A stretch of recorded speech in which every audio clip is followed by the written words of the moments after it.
أعوذ بالله من الشيطان الرجيم بسم الله الرحمن الرحيم الرحمن علم القرآن خلق الإنسان আজকে আমরা জানব যিনি পৃথিবীর শ্রেষ্ঠ মানুষ, সর্বশেষ নবী, সকল উম্মাহার প্রাণপ্রিয় নবীজি, তিনি নবুয়তের আগে কেমন ছিলেন। চলুন আমরা শুরু করি। ছোটবেলা থেকে মানবজাতির সকল উত্তম গুণে গুণান্বিত হয়ে নবীজি সাল্লাল্লাহু আলাইহি ওয়াসাল্লাম বেড়ে ওঠেন। তিনি ছিলেন সঠিক চিন্তা ও নির্ভুল সিদ্ধান্তের ক্ষেত্রে অনুপম আদর্শ। তার মাঝে উত্তম বুদ্ধিমত্তা, সুস্থ চেতনা, সঠিক লক্ষ্য নির্ধারণ ইত্যাদি যোগ্যতার মিলন ঘটেছিল।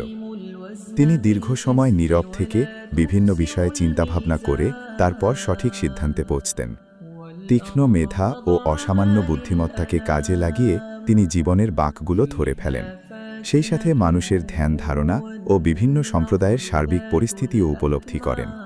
এতে সমাজের কুসংস্কার ও মন্দ প্রবণতা থেকে বেঁচে থাকা তার পক্ষে সহজ হয়।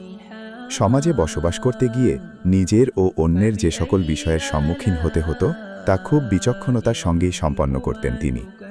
ভালো মনে হলে গ্রহণ করতেন, নয়তো দূরে থাকতেন। তাই তো তিনি মদ্যপান করতেন না, বেদিতে জবাইকৃত পশুর মাংস খেতেন না, মূর্তি পূজার অনুষ্ঠান বা মজলিসে যেতেন না। ছোটবেলা থেকেই তিনি বাতিল উপাস্যদের ঘৃণা করতেন। এমনকি তার দৃষ্টিতে এর চেয়ে নিকৃষ্ট আর কিছু ছিল না। কেউ লাত উজ্জার নামে কসম করলে তিনি তা শুনতেই পারতেন না। সন্দেহ নেই, তাকদীর তাকে সর্বদা হিফাজত করেছে। যখনই তার মন পার্থিব কোনো ভোগ্য সামগ্রী প্রতি ঝুঁকেছে কিংবা মন্দ কোনো রীতির প্রতি আকৃষ্ট হয়েছে, সঙ্গে সঙ্গে আল্লাহ তাআলার পক্ষ থেকে প্রতিবন্ধকতা সৃষ্টি হয়েছে। নবীজি সাল্লাল্লাহু আলাইহি ওয়াসাল্লাম বলেন, জাহেলি যুগের মানুষদের কার্যকলাপের দিকে আমি মাত্র 2 বার ধাবিত হয়েছি, তবে প্রতিবারই আল্লাহ তাআলা আমাকে রক্ষা করেছেন। তারপর আর কখনো সেসবের ইচ্ছা করিনি। পরে তো আল্লাহ তাআলা নবুয়ত দ্বারা আমাকে সম্মানিতই করলেন। আমরা মক্কার উঁচু ভূমিতে মেষ চড়াতাম। এক রাতে আমার সাথে থাকা রাখালকে বললাম, তুমি যদি আমার মেষগুলো একটু দেখতে, তাহলে আমি মক্কায় গিয়ে যুবকদের মতো একটু গল্পগুজব করে আসতাম।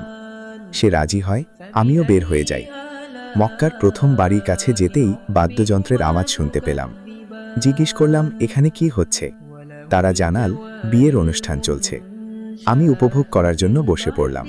তখন আল্লাহ তাআলা আমার কান বন্ধ করে দিলেন। আমি বিভোর হয়ে ঘুমিয়ে পড়ি।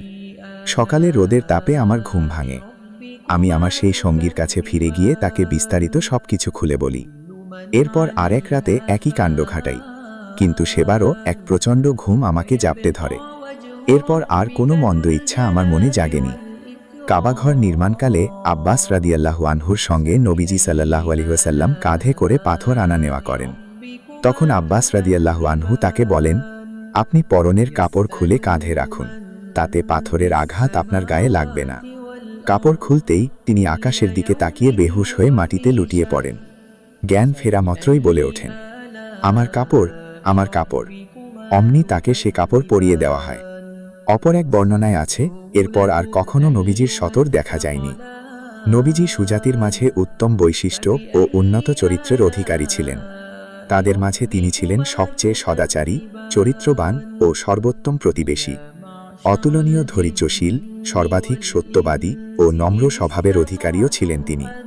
তার মতো ক্ষমাশীল, দানশীল, সৎ কাজে অগ্রগামী, প্রতিশ্রুতি পূরণ ও আমানত রক্ষায় বদ্ধপরিকর আর কেউ ছিল না। উত্তম গুণাবলী ও উন্নত স্বভাবের সমন্বয় ঘটেছিল তার মাঝে। তাই তো স্বজাতি তাকে আল আমিন বলে ডাকতে শুরু করে। তার সম্পর্কে উম্মুল মুমিনিন খাদিজা রাদিয়াল্লাহু আনহা বলেন, তিনি পরের বোঝা নিজের কাঁধে তুলে নিতেন, অসহায়কে সব রকম সাহায্য করতেন, অতিথিদের যথাসাধ্য আপ্যায়ন করতেন, বিপদ আপদে সকলের পাশে দাঁড়াতেন।